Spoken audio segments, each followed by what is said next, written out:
have some celebrities that are behind the bars, but some of them are still spraying money. What do you think? Well,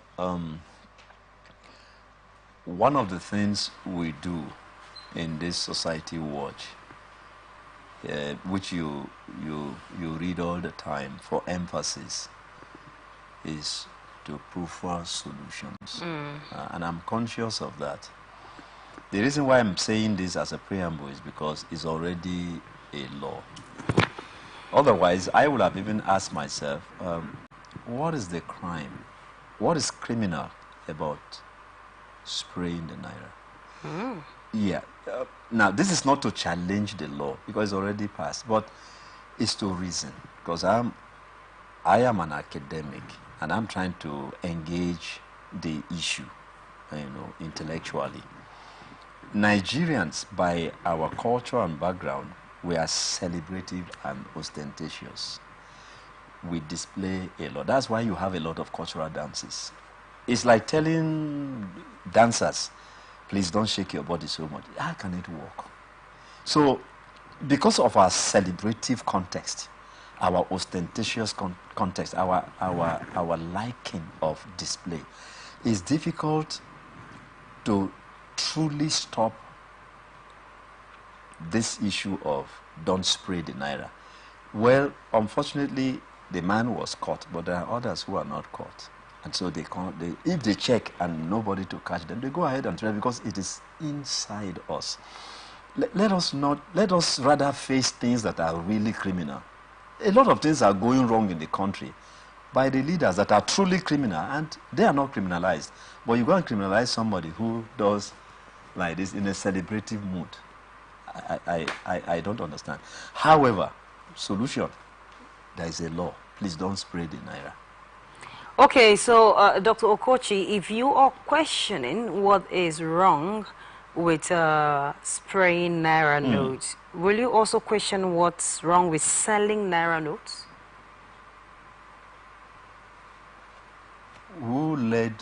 Who is leading us into selling naira notes? And why are Nigerians selling naira notes? Exactly. Who is causing it? Which other countries do you see money is being sold? The other day, sorry to digress, the other day when CBN was trying to do this problem of recoloring the naira, they say it's changed, but it's recoloring because it's just a matter of color. Naira became so scarce that I saw a picture, a cartoon. A child it's a lesson. A child was crying, "Mommy, I'm hungry." And the mother turned to the child and said, "Baby, let's go and buy naira, then buy food." Who caused it? Who caused it? When you have policies, when you have government policies that strangulate the country and people are led into trouble, you look for the source, not the person who is merely displaying the problem. No, you see, that's why I keep saying that we sometimes keep on clearing cobwebs without killing the spider. The cobwebs will continue. So who is the spider here? The spider is the government. The government. Who else will be the spider in this context now? The government is the reason why people are selling naira notes? The government's policies are draconian. And they create the conditions for atrocities. Which other country sells their currency as a ware, the way you sell gari, granite? Which other country does that? But when we're talking about corruption, corruption is not something that is meant for only Nigerians, or we won't say corruption is something that only Rumokoro people do. This is something that is all over the world. And what you were saying is because of the government, and why are other people, which other country do you see selling money? And of course you know that the kind of issues that Nigerians are into now, there's every tendency that other countries are equally facing one or two. It might not be exactly what it is, but they might not be selling there. So if different people face different problems, so if Nigerians are facing another phase of problems, and then people started selling naira notes, and you're saying you're blaming government, what has the government has to do with people selling naira notes? I have just explained. It is the government policy that is strangulating the country, and that's why money is scarce. So people have to buy. You know, one of the principles of economics is that, you see, you cannot have demand if there is no supply, and you cannot have an economic situation if in a vacuum. You first of all must create a scarcity. before you talk of buying. So government creates scarcity, and then it generates, it triggers the attitude of looking for it because it's scarce. Make the naira available. It will not be sold. So are you saying that the government did this on purpose so that people will keep going to the correctional facilities that is already congested? It's a circle. It's a circle. One thing leads to the other. Let us begin with the source. Government, please, do not allow the naira to be scarce so that we do not create conditions to search for it and end up buying and end up selling. That's my recommendation. So you say that's the solution to the problem? Sure, because that's what other nations are doing. Why is Nigeria different from over 200 nations? One nation keeps having one issue. We have not been able to solve the problem of the naira. Before you know it now, people have to queue in banks. Recently, you queue in a bank and they tell you the maximum is 5,000. How can you give a man of, with his wife, 4 children, you say the minimum, sorry, the maximum I can give you is 5,000 naira. These are the kind of things that are nauseating to hear. Go to other countries. You want to withdraw, you withdraw the money because it's your money. But here they tell you, you may have 100,000 naira in your account. They tell you, no, we cannot give you beyond 20,000. What is that? Okay, so like I said before, that some celebrities are already behind the bars. Some have a case to defend, and then despite the EFCC efforts, so many persons are still doing this, which one has, Esienu Udim has been arrested, and some other persons are still doing this. Do you think that the EFCC are not doing using the appropriate measures to be able to make people stop this? Because it's more like, of course, a lot of persons knows that spraying money, stamping on it, rough handling, dancing, selling it, can attract 6 years imprisonment. But despite the punishment, despite the consequences, people tend to damn the consequences and do what they are not ought to do, what is in law that they shouldn't do. So do you think they're not doing enough? Or if yes, what should they do to be able to make Nigerians so consciously, be it in an open or in the secret, and know that this thing I'm about doing is wrong? So I think I shouldn't do it, not necessarily because it's a law, but because I know that this is wrong.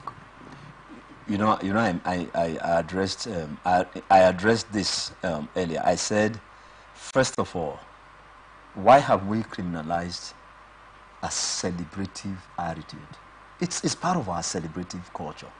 Why are we criminalizing it when there are bigger crimes? But number two, I said that since it is already a law, Nigerians, please be careful. Otherwise, I still argue that it is part of celebration. Unless somebody is burning the naira, tearing the naira, then you can say, okay, he's abusing the naira. But Emma has a child dedication, and I come, and I'm celebrating my sister. Please, please. And then you come and arrest me. Dr. Okochi? I don't understand. Of course, you had dollar before, right? Mm-hmm. And you've equally seen naira is our currency. Have you seen some kind naira notes that will be given to you and you tell the driver or whoever that is giving you, I can't take this one? Have you ever seen where dollar is being so bad that in a bad state that you're like, I can't take this one? Have you ever seen something like that? No. Okay, you've never rejected a naira note before? Well, you see a lot of dirty torn naira notes. Yeah. I understand what you're saying. Don't you think it's the way people rough handle it? Yes, those ones are abused. But you see, it's a completely different thing from I'm celebrating. That's what I'm trying to say. Why criminalize that? All right. Yes. Okay, the next story is from Ondo State. 14-year-old secondary school student has narrated to an Akure magistrate's court, Ondo State, how she aborted for her school principal and clergyman Adetunji Obatoyo, age 55, thrice.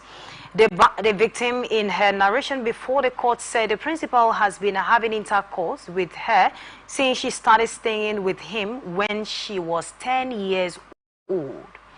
4 years ago, my parents released me to live with my pastor due to his desire to train me On my first day in his house, he forcefully had sexual intercourse with me and told me not to tell anyone about it. He had impregnated me thrice, and he gave me 5,000 to buy some interceptive drugs to abort the pregnancy after many interceptive drugs.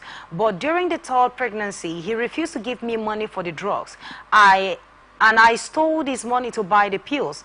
Pastor later accused me of stealing his money for my boyfriend, which led to the arrest of the boy in our school. And I informed my parents about its ordeal. Meanwhile, Obatoyo has been remanded by prison custody by the magistrate family court for defiling the 14-year-old girl and procuring abortion for her 3 times. The parents of the victim had in 2020 handed over her daughter to Pastor Obatoyo, who doubles as principal of a school where she attends. Wow.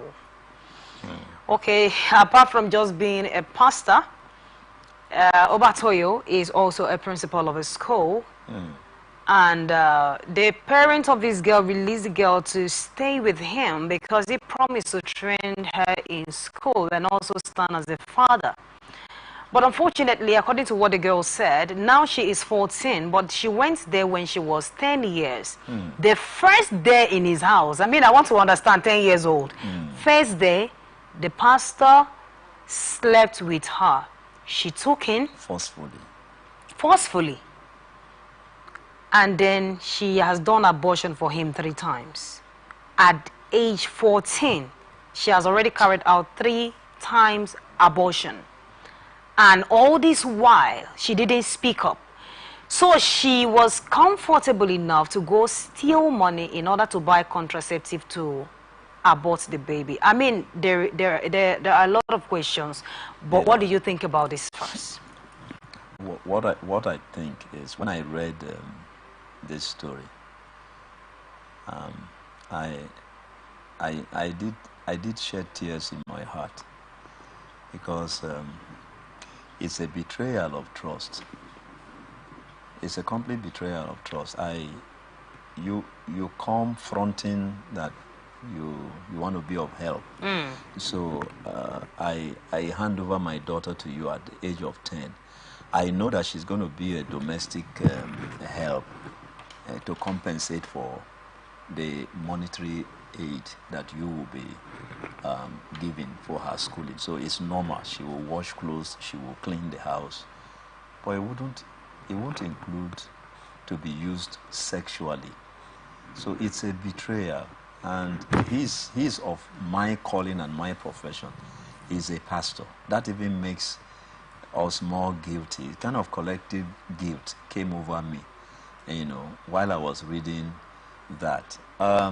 I do not know, since the parties involved, parents of the girl and Pastor Obatayo, since they are not with us to really hear from them, I would just say that I wish parents will be buoyant enough in this country, so that all these consequences of letting out my child, and then my child was molested and abused, those things will be curtailed. If I have enough money, what will make me give out my child for another person to train? These are the things that should be. That's why you keep blaming me for blaming government. But you see, if we liberalize education, at primary level, 10, what stops us from doing free education throughout the country? Then I wouldn't have reason to give my child because of monetary issues. Help us train if it is free. That will not happen. But you see, when we say things like this, the idea may look like we just want to blame government. Government creates conditions leading to things like this. That has always been my thesis. Government, you are creating conditions for liberalize education, make the whole thing free. So giving out my child, let it not be that it's because of money. It can be another reason. But that's by the way. Parents haven't given out your child. Follow up now. Don't just rest. With this case now, I expect parents who are listeners, to not relax again. That you have given out your child to somebody you trust does not mean once in a while. Either you visit or you recall your child home, maybe for holidays, and you say, baby, how is it going? Talk to me. Parents should be parents even if the child is not at home. Why would this wait for 4 years? From 10 years to 14 years, that's 4 years. And then 3 abortions, and it is now the parents are just knowing. Okay, Dr. Okochi, I understand the angle you're actually talking about. I mean, when this girl said that, when she took in about 3 times, and the man that's supposed to be his father, not biological father though, we understand, gave a child of 14 years 5,000 to go and buy contraceptive and remove the baby. When she got to, did the nurse ask question, what do you want to do with this? When I was at university, I was told that the issue of abortion was becoming rampant. So they gave an order that anyone that sells drugs for abortion in the chemist will be in trouble. So it didn't matter whether you were married or not married. Yes. And then a child of 12, 13, 14 has gone to a particular place, according to the story we read, about 3 times to go and buy these drugs. A nurse should be able to look at a girl and know when she is pregnant or not. And that means that from 10 years, this girl has had sex with the pastor, or the pastor had a carnal knowledge with the girl for over 4 years. Why didn't she speak up? Well, you have asked 2 questions. Maybe we'll tackle the first one, which is the nurse, which is her. And that's exactly, and that leads us to the regulatory policies within the country. Who regulates things like this? Because this kind of thing can happen, and that's and Ima, if you remember, I keep saying these ones that are reported are just 1 out of millions that are happening. So, who regulates? It is because our country, this their country, Nigeria, is not regulated. Anybody does anything. That's why will drugs be sold over the counter up till after 16? We're going to be 64 years in October as a country, and drugs are still being sold over the counter. Exactly. No monitoring. So, forgive me, I keep saying it is a government issue.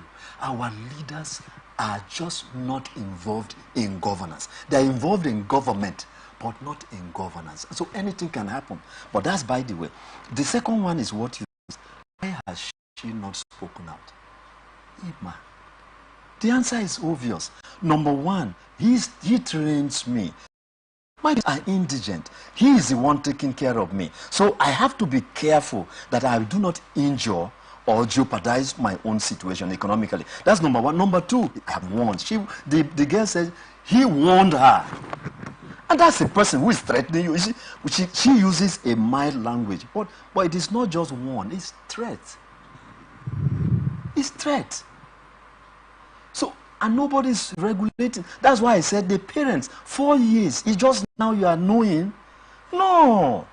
Don't say because of money. I sent her to the man because the man has money. He's the principal. He can take care. That will save us some cost. Because of that, you completely share parental role. Now, the issue of if you speak up, I'm going to do this and that to you, is something that we have been talking about. Yes.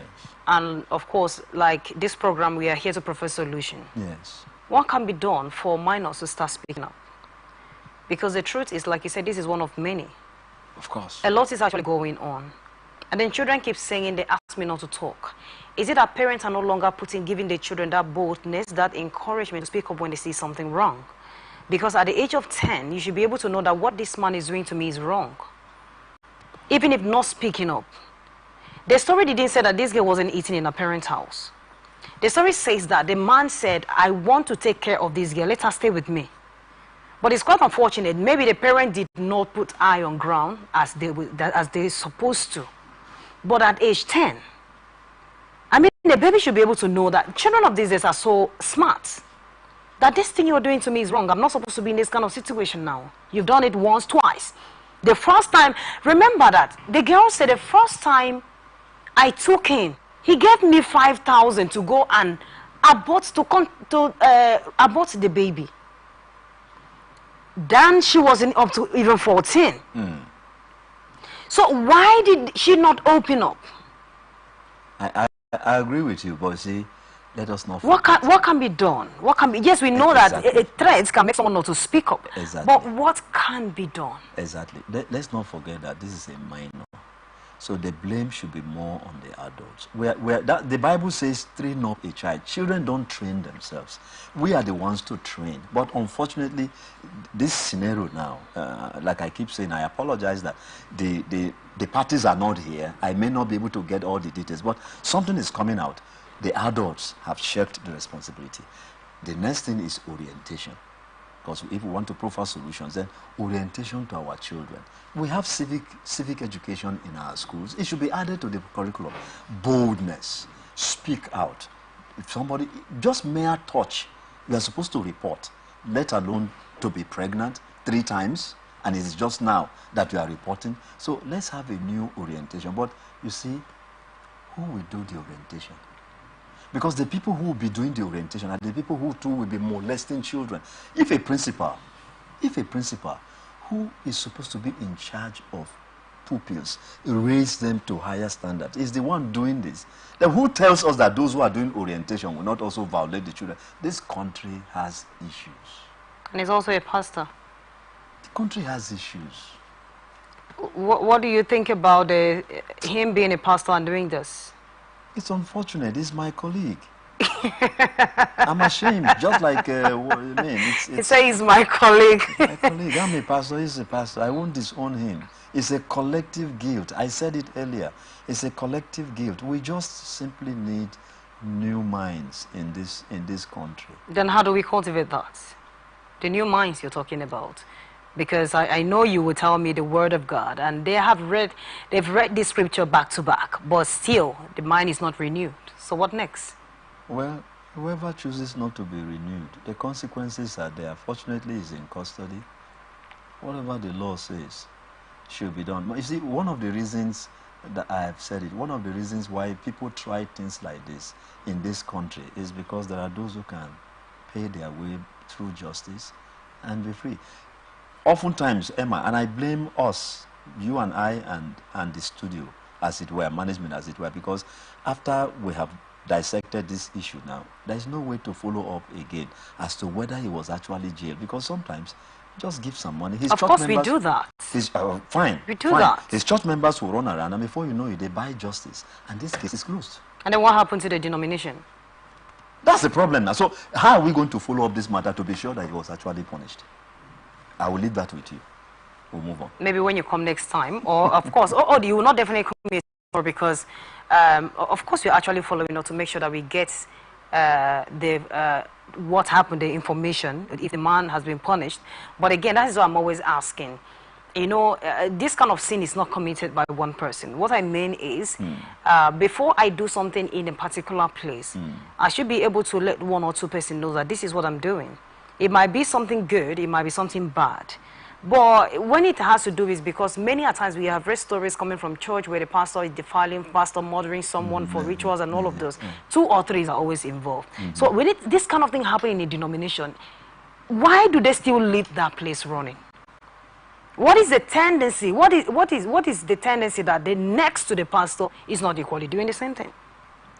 Our system, I don't know whether you believe me, our system is corrupt.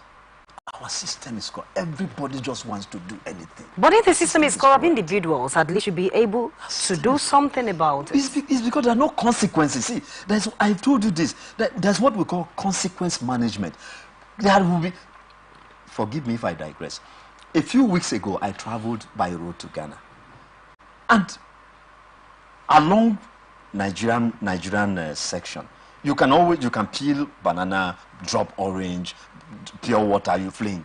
But when we entered, what shocked me is that a Nigerian driver was the one driving the bus that I was in. But the moment we entered Benin Republic, he started telling passengers, please don't drop anything, no, don't drop anything. Why? Why the change? Why didn't he shout when we were in Nigeria? It's because there are consequences in Benin, but no consequences in Nigeria.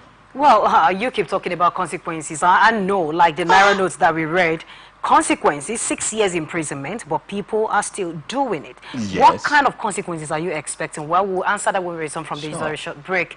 This is Society Watch on Atlantic Television Network. From the line across the ocean to the land beyond the mountains, through the Sahara, we bring on-spot news, live analysis, expert discussions on trending stories in politics, business, socio-economy, sports, and documentaries. So catch all the updates on the happenings around the globe. Stay focused on the fact today, only on ATN.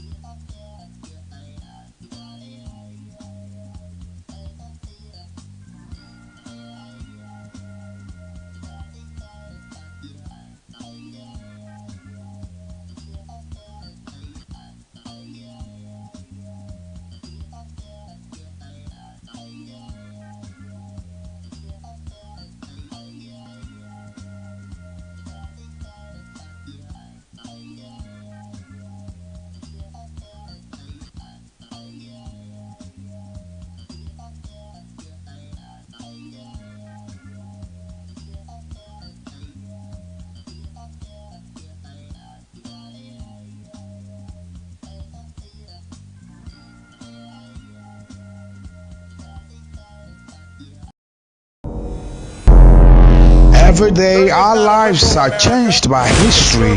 We are one people, all of us. Leaders, politics, Nobody's ambition is what they blood. I have fought very firmly. natural occurrence, war, and the world economy. I belong to everybody, and I belong to nobody. ATN covers it all on ATN Politics today.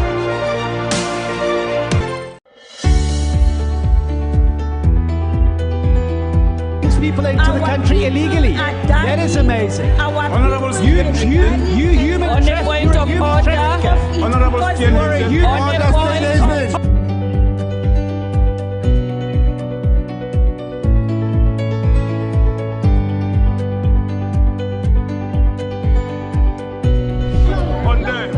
they are not picking our calls. They made up their minds. So no agreement with the EU, but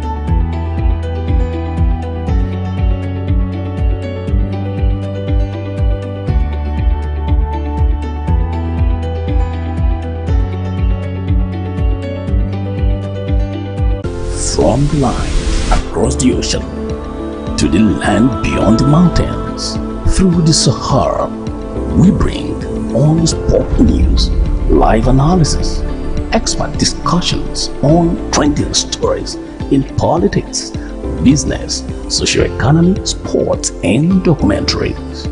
So catch all the updates on the happenings around the globe. Stay focused on the fact today, only on ATN.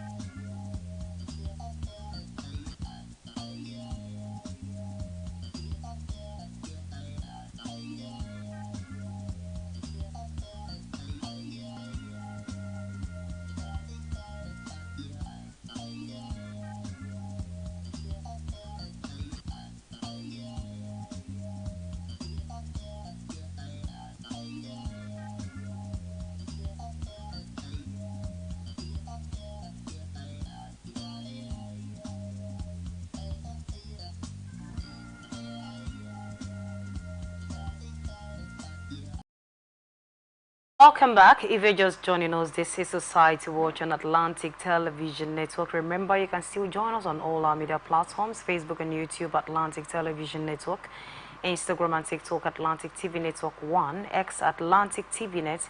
You can also watch us live on our website, atlanticnetwork.tv. And now the rest of our stories on protest.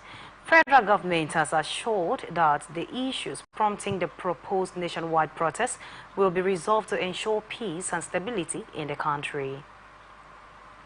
He said, "We have discussed issues of national interest and all of us are working for Nigeria, and we hope and believe that Nigeria is going to be great again. The planned protest is a family matter. All issues will be resolved in a way to ensure the peace and stability of the country. No one is going to sleep. Those who are agitating and asking for protests are Nigerians. They are our brothers. They are our sisters. They are all Nigerians and those in position of authorities. The ministers, the president, everybody. We are all Nigerians too. So this is a family matter. This is a Nigerian family issues, and all of us are looking at the issues very well, and we hope that the peace will be prevail at the end of the day." The president, not a particular situation, engagement has been going. The president has met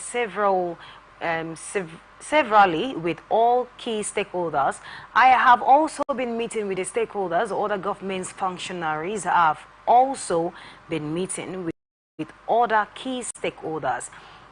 Falana is an individual. It is a democracy. Everyone is entitled to his opinion. The protesters are also Nigerians. This is a democratic situation.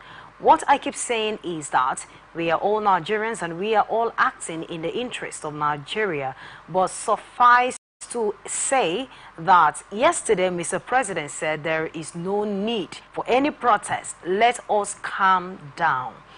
A lot is happening. Nigeria is going to move and march on, and we believe that whatever government comes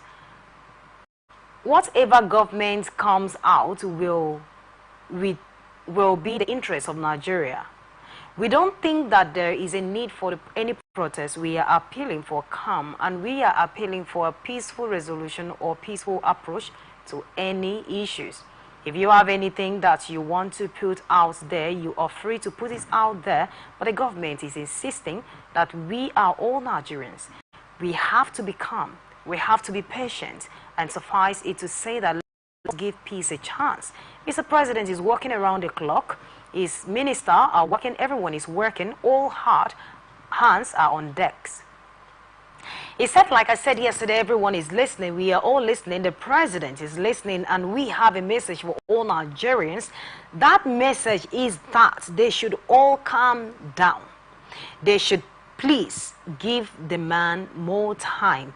Everyone that asks for all their plea will be answered, Idris said. All right.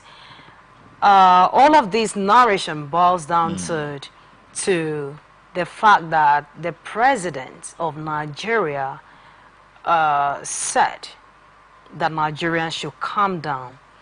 And then Idris said that we should give the president more time to work, that they are all listening to the cries of Nigerians.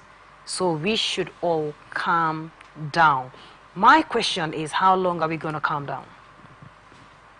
Well, our leaders are insensitive. Is that not so harsh? Yes, it is. Because that's the truth. That's the truth. Our leaders are not just insensitive, but completely insensitive. This is the same administration that was finding it difficult to approve minimum wage, but they inaugurated a 21 billion naira house for the vice president during the time that they are saying tighten your belt. So you see insensitivity and contradictions in the system. And that is why people are saying, oh, you have money. You are lying to us. How do you spend 21 billion for one man's house, but you can't approve, you took your time to approve ordinary 70,000 for millions of people, but you got 21 billion for one man's house. You are not telling us the truth. Those are the things that are agitating people for protest. And you know, one of the things that Nigerians are calculating is if a proposed protest will bring about the government using mild language. This is a government that would have said, if you try it, we will deal with you. But now they are the ones begging. If proposed protest will make the government to use mild language, Nigerians are thinking that real protest will bring more gains. That is why Nigerians are still pushing, even when the government is begging. Concerning these protests, Governor Zodima said something that we are actually protesting at the wrong time. Maybe that's why the president, the federal government, says that Nigerians should not protest because it might it might lead to what happened during NSAS. And also, protest comes with a lot of negative consequences. So what do you think about that? Is it that Nigerians are doing the right thing at the wrong time, or that this protest is not actually the solution? Why are they all clamoring that Nigerians should stay at home? They shouldn't talk about it. Well, a lot of factors are involved. Number one is that nobody sits at home to say, I will protest March next year. No, conditions lead to it. If you don't create conditions for protest, why will I protest? Why will anybody think of? So people don't sit down and say, February next year we're going to protest. Over what? No, we're just going to protest for protesting. People don't do that. That's madness. And Nigerians are not mad. They're not insane. When you create conditions that lead to things like this, see, I've said this over and over. My people have a saying, an adage. It's an African proverb. Whoever goes to the forest to fetch firewood invested with ants. Infested. Whoever goes to the forest to fetch firewood infested with ants should not complain when lizards pay you a visit. Government has gone to fetch firewood infested with ants. So lizards will pay a visit. There's nothing like wrong timing. Is it wrong timing for lizard to eat ants that came along with the firewood? You brought the ants. Boss, Dr. Okochi. Yes. So far, Nigerians have been protesting, which is our right. And it brings little or no solution to whatever thing we protest for. So do you think that protest is actually the solution? Let me even begin by asking, is it true that we haven't really gained much? This democracy, this Fourth Republic, came because of protest. Okay. It came. And you can see the Fourth Republic has lasted from 1999 to 2014. That would be like 15 years. Okay. It has not been interrupted by the military. How many times have Nigerians had a republic that has lasted for 15 years without the military? All right. It's because sorry, don't be annoyed. It's because the last military rule, Nigerians said, you will not stay. Abacha, you will not stay. You will not stay. They shot people. People died. But Nigerians said, you will not stay. And now the military are aware. Okay, so Dr. Okochi. So that's something. Dr. Okochi, that time, that regime, you were there. Our leaders today that are ruling us, they were there. So they knew that protest actually brought about something positive. So why are they restricting Nigerians from protesting? It's because they are hypocrites. That's why.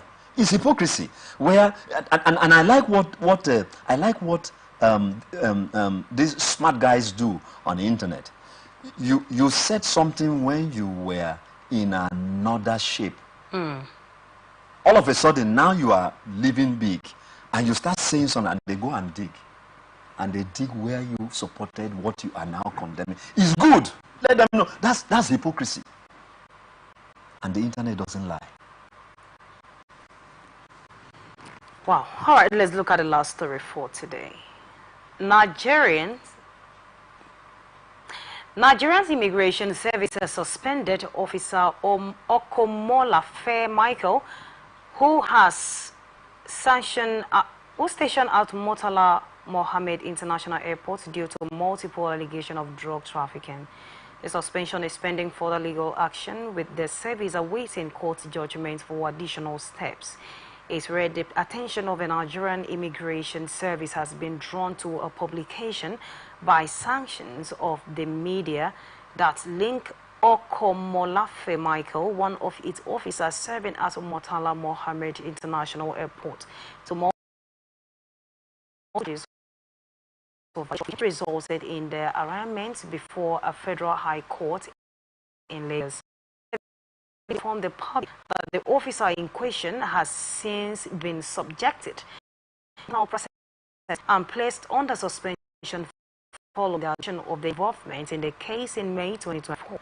The service therefore supports the court proceedings aimed at determining the level of his culpability. NIS says it awaits the court's judgment before making further comments on the matter. Avoid sub judice. The service reaffirmed its commitment to excellent service delivery, discipline, and zero tolerance for criminality, and will not hesitate to sanction any officer whose conduct is contrary to these ideals, wrote Udo. Drug trafficking. NDLA arresting Delhi. Security personnel fighting this almost every day. The House of Rep came up with the idea that the best thing to do about these drug trafficking issues is to fight it from the bank. But see, we are still waiting to fight from the bank. In Borno State, the governor came up, said that they have seen where things are planted. And of course, they are equally fighting it, but as day goes by, it is on the increase. What should be done?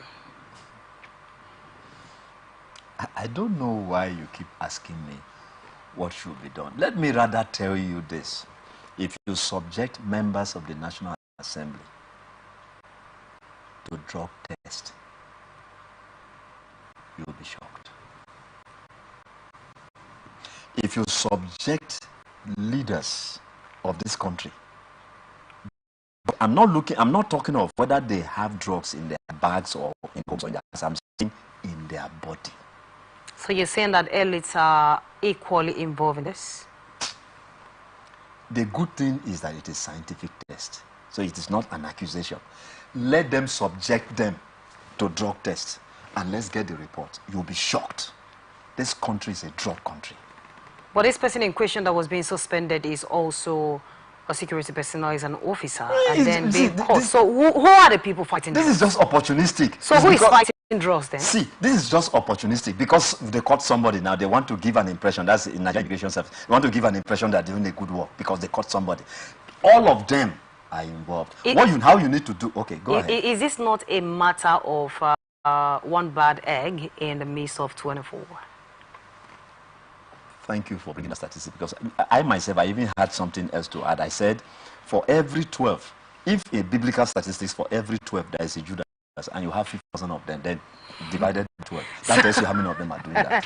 No, because you said all of them. This is what you did, all of them. Now. And then I'm asking, is it not a case of one bad person in the midst of 24 persons? No, the reality is there. The reality is there. What's the reality? The reality is that they are involved. But you do not have evidence to prove that they are involved. Do you have the evidence? Oh, you are looking for proof. It's okay. The proof will come one day.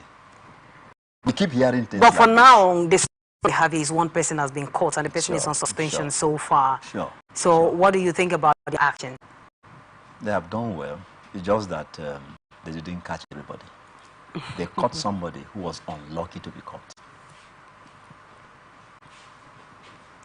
Okay, Dr. Okochi, well, according to you, it's a good thing that they've caught one person. But how do you think that other measures that NDLS should put together to be able to fight drug trafficking?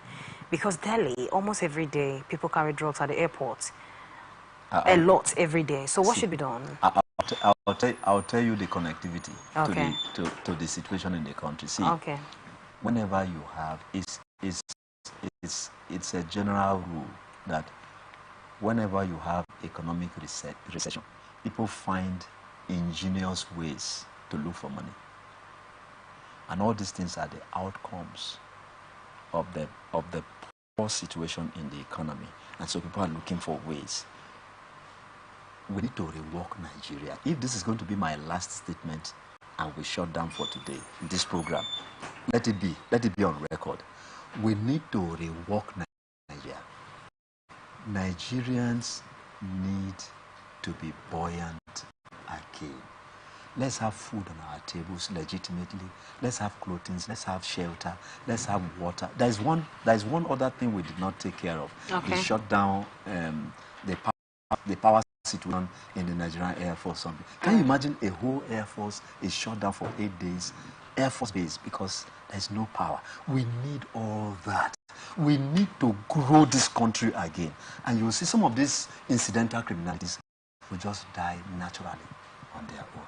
Dr. Okochi, do you think that if there are food on all Nigerians' table, yes, that these crimes, this corruption that has eaten a lot of persons up will stop? It may not stop, but it will significantly die. It will dip. Why? Oftentimes, when there are economic tightness, people look for ways to survive, including criminal ways to survive. What you need to do is liberalize wealth. The wealth in this country, liberalize it. Let us all have it together, like you have in Saudi Arabia. Like these are other oil-rich countries. You have in Venezuela, you have in Kuwait, you have in Qatar, you have in UAE. All of that, you have. People are wealthy because the country produces wealth for everyone. When you do so and you liberalize wealth, somebody's going to ask you, so why are you taking bribe? You already have a car. You already have a home. You're already a graduate. All right, thank you so much, Dr. Okochi, for coming on today's show. It was beautiful having you in the studio. Thank you so much. I appreciate it. All right, and thank you our viewers for staying patiently. I am Immaculata Irikana. You can join us on all our media platforms, Facebook and YouTube, Atlantic Television Network, Instagram and TikTok, Atlantic TV Network 1, X Atlantic TV Net. You can also watch us live on our website, atlanticnetwork.tv. Remember that peace and unity are the pathways to progress. Continue to watch ATN shows till we come your way next time. Good afternoon.